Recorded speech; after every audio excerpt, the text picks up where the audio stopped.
بازگرده خاطرات کودکی بر سوار اسب‌های چوبکی.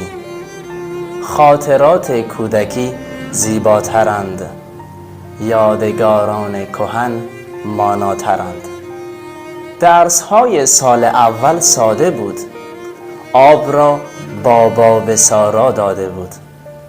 تا درون نیمکت جا می شدیم، ما پر از تصمیم کبرا می شدیم.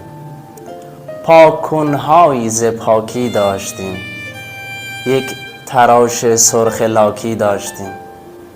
کیفمان چفتی به رنگ زرد داشت، دوشمان از حلقه هایش درد داشت.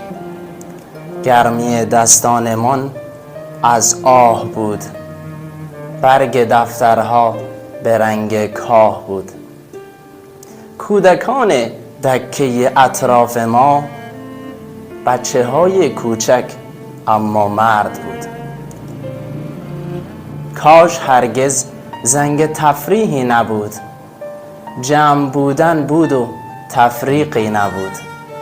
کاش میشد باز کوچک می شدیم، لااقل یک روز کودک می شدیم.